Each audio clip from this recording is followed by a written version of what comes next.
तो hello everyone, मेरा नाम है सौरव और आप देख रहे हैं डेविल डॉट।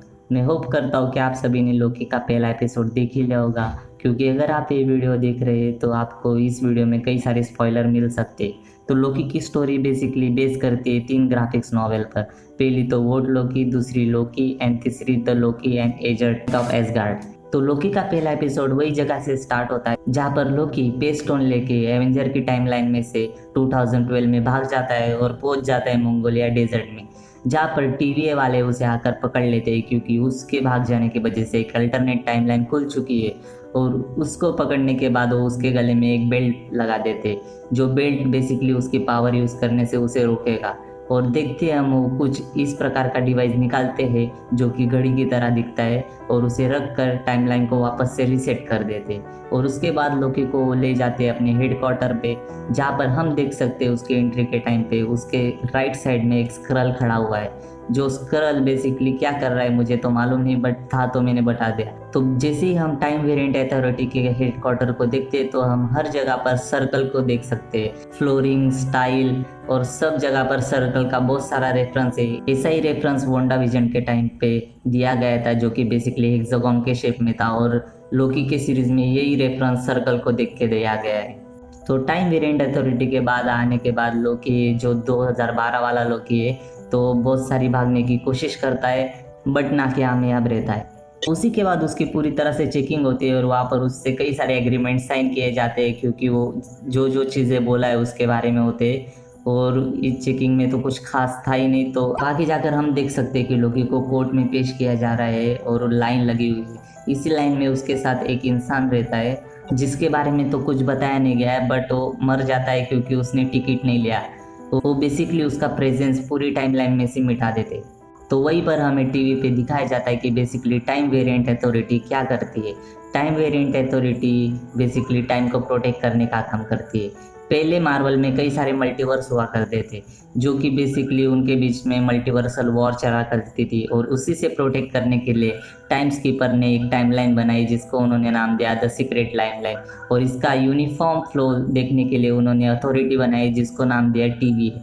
टीवीए बेसिकली इस सीक्रेट टाइमलाइन को प्रोटेक्ट करने का काम करती है, और लोकी जैसे लोग इस सीक्रेट टाइमलाइन से अगर भाग जाते हैं तो टाइमलाइन में मल्टीवर्स वापस से क्रिएट होने लगते हैं, और इसी से प्रोटेक्ट करने का काम टीवी करती है। और इसी एनिमेशन में हम देख सकते हैं कि एक जगह पर नेक्सिस बिंग का भी रेफरेंस दिया जाता है, जो कि बेसिकली अपनी वोंडा का रेफरेंस था, जो कि एक नेक्सिस बिंग है। और नेक्सिस बिंग के बारे में इतना ही जान लो कि हर एक मल्टीवर्स में एक ही इंसान होता है। और जैसे स्टोरी आगे बढ़ती है तो हम कई सारे लोकी के सिंबल देख सकते हैं, और उसमें से एक सिंबल डेविल सिंबल के जैसा होता है, जो कि बेसिकली हिंट करता है मेफिस्टो का।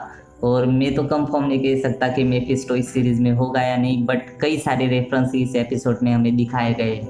बट मार्वल की तो आदत ही है कि कई सारे रेफरेंस डाल देते, बट मेफिस्टो हमें अब तक नहीं दिखने को मिला।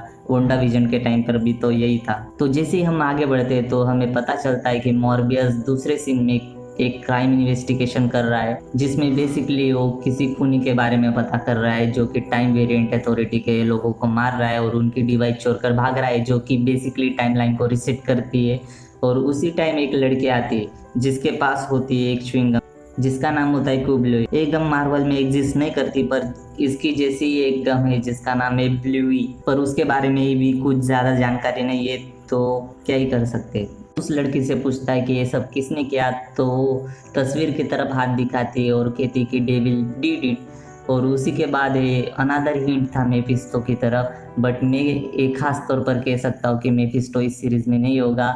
ये सब हमें बेवकूफ़ बनाने के लिए किया जा रहा है। इस सीरीज की मेन विलन हो सकती है लोकी का फीमेल वेरिएंट, जो कि मुझे लगता है जितना मार्वल की कॉमिक्स लाइन में दिखाया गया है तो उसी के तौर पर मैं कह सकता हूँ कि इसका बेसिकली विलन फीमेल लोकी हो सकती है, बट कुछ कहा नहीं जा सकता। तो उसी टाइम टीवीए का एक अनादर एजेंट आता है और वो मॉर्बियस को लोकी की फाइल दिखाता है कि टीवीए ने लोकी को पकड़ लिया है। तभी मॉर्बियस के दिमाग में एक ख्याल आता है कि लोकी हमारी मदद कर सकता है इस केस को सॉल्व करने के लिए, तो उसको टाइम वेरिएंट अथॉरिटी से छुड़ा लेता है।